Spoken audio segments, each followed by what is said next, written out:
Part 9, Sumerians, Part 2. At one time, everything you see in there, all Sumerian cities, between the Tigris and Euphrates, land of Eden, Dilmun and Sumerian Bahrain, all the way down through the Persian Gulf.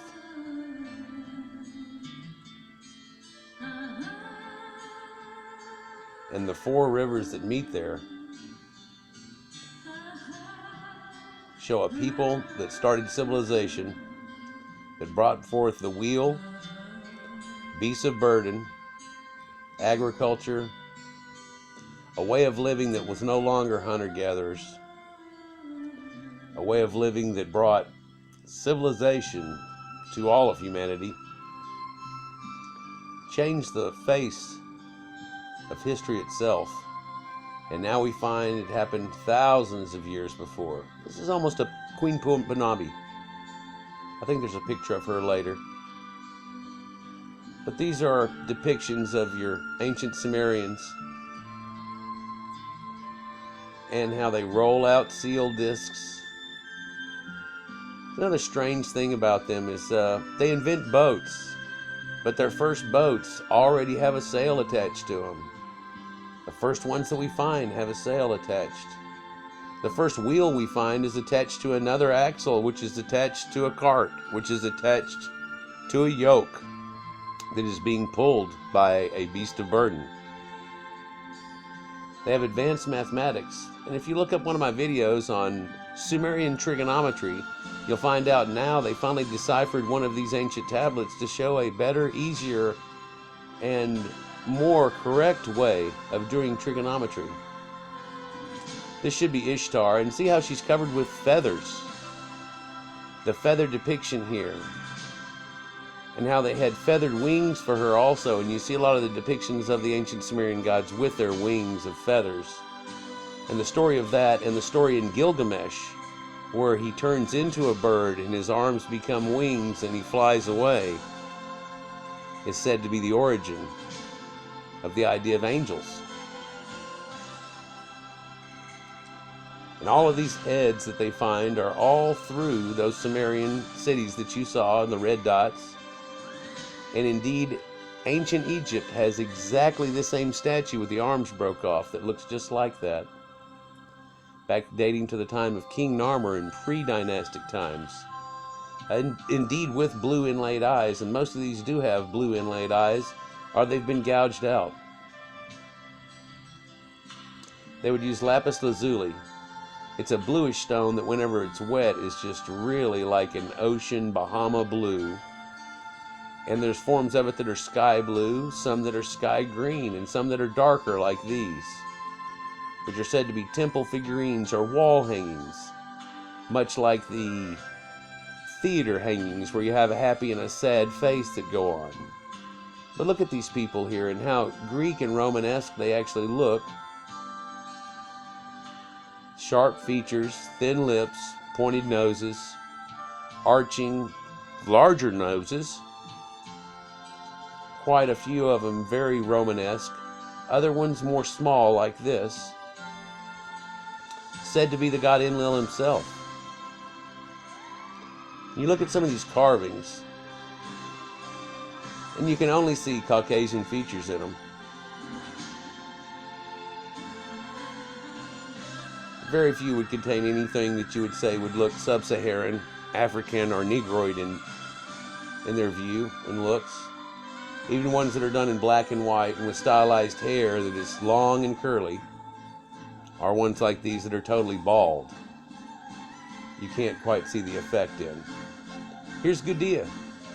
And in my other video, it shows you better pictures of Gudea and his father. But here's rulers, more of a Neo-Sumerian, more Babylon period, but the stark blue eyes. And the mask that's worn by a head of state, with the horns of all the great Sumerian gods. Elegant stone heads of women that really look very Grecian in effect. And just I'll pause it here, but this is from 2000 BC in Samaria, and I don't know if y'all all over the world are aware of it, but does anyone know who Neil Sedaka is? He sang a lot of great hits in America all through the 50s. He's well known for that and jingles for like Coke and all kinds of products and everything. It's almost like after him became Barry Manilow and he made a Coke song and all these things, and everybody knows Barry Manilow. He was before him, Neil Sedaka. And I tell you now that Neil Sedaka looks exactly like this man right here. His nose and everything, his pinched back mouth and the way that he has a smile to him. I can, as instantly as it showed up, I thought of him. I'm sure there's somebody you may have in mind that he looks somewhat like. These people too also painted their eyes, and so you always see that ridgelet line in. And there's comical faces like this, like I told you before, like the theater pictures that you see. And the dresses that are either of wool or feathers, and it kind of denotes a time. A time before when people ran around just pretty much naked. And you can imagine being used to the Ice Age and its colder climates, coming out of it, even if you were just in the 80s and 90s, you would just be burning up. And there's no air conditioning back in the day. You're lucky if you can afford somebody to fan you as you sweat your ass off. So let's look here. Somewhere around 1700 to 2000 BC, 3000 BC, blue lapis lazuli eyes, definite Caucasoid figures, even an Egyptian look. That looks like Willy Wonka or perhaps the Mad Hatter. And look at that bent nose there. I don't know. To me, it looks like Geddy Lee or something of Rush. He's got that look and appearance to him.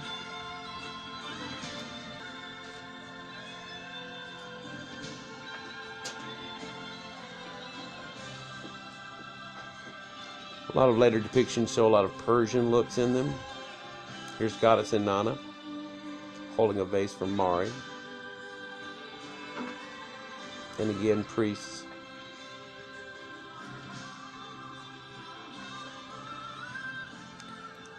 So let's look at something else here real quick.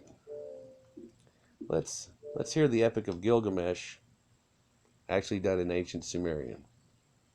Here's a man named Peter Pringle, and I'll give him credit down on the bottom of it too, but he actually made his own gishgudi, which is their ancient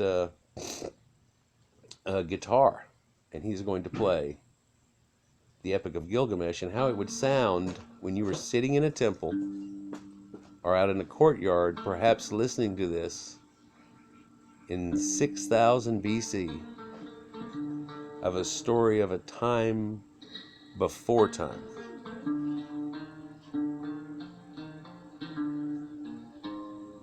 He even starts telling you how long ago the story is even about when he tells it in 6000 BC.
Talking of a time before ovens were even lit to make bread.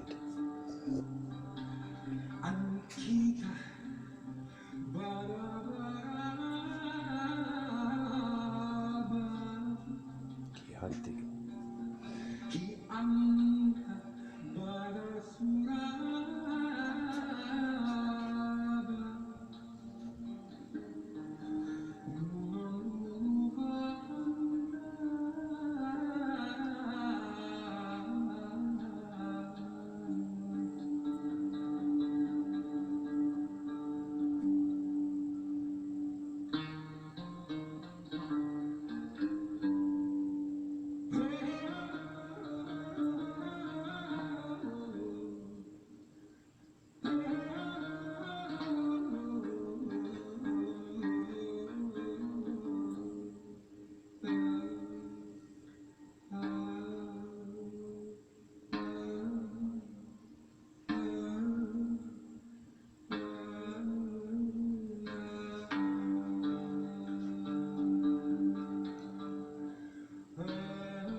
I wish he would do the whole thing, but that literally would be about 4.5 hours long, because that right there was the one tablet of, I believe, 26 that make up Gilgamesh. And just recently they found another chunk that adds to the very last part of it too, and another piece that adds into the middle of it. Just a small descriptive part, but quite neat.